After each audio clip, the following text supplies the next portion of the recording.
অনেক ভিক্ষুক জিকির করতে করতে ভিক্ষা চেয়ে থাকেন, এই কাজটা ইসলামের দৃষ্টিতে জায়েজ আছে কিনা?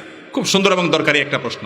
যত ভিক্ষুক আছে আমাদের দেশে, ভিক্ষুক বেশিরভাগই দেখা যায় নিজে নামাজ কালাম পড়ুক আর না পড়ুক, আল্লাহর নামে জিকির করতে করতে ভিক্ষা চায়। আছে না নাই?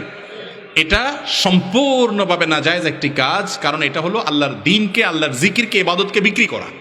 দিনকে বিক্রি করে ভিক্ষা চাওয়া জায়েজ। এমনিতে ভিক্ষা চাওয়া ইসলামের দৃষ্টিতে কোনো প্রশংসনীয় কাজ না, মানুষের কাছে হাত পাতা ভালো জিনিস না। নবী করিম সাল্লাল্লাহু আলাইহি ওয়াসাল্লাম ভৎসনা করেছেন ওই লোকদের যারা মানুষের কাছে হাত পাতে ভিক্ষা চায়। সেখানে আবার ভিক্ষা চাইতে চাইতে আল্লাহর নামে ভিক্ষা চাইবেন, এটা জায়েজ নাই। নবী করিম সাল্লাল্লাহু আলাইহি ওয়াসাল্লাম বলেছেন, আল্লাহর নামে, আল্লাহর দোহাই দিয়ে যদি কেউ কিছু চায় সেটা শুধু জান্নাত চাইবে, মানুষের কাছে কোনো কিছু আল্লাহর দোহাই দিয়ে চাওয়া জায়েজ নাই।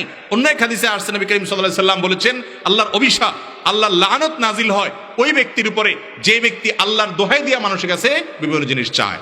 তাহলে যারা ভিক্ষা চান তাদের জন্য এটা করা জায়েজ নাই। আল্লাহর জিকিরকে আপনি অর্থ উপার্জনের মাধ্যম বানিয়েছেন, এটা জায়েজ নাই।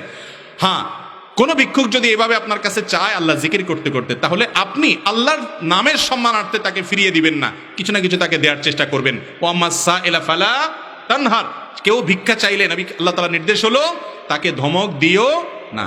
আপনি তাকে সম্ভব হলে কিছু দিবেন, আর না দিতে পারলে না থাকলে আপনার কাছে নাই। কিন্তু যে চায় তার জন্য আল্লাহর জিকির করতে করতে চাওয়া, আল্লাহর নাম নিয়ে নিয়ে চাওয়া, এটা জায়েজ নাই।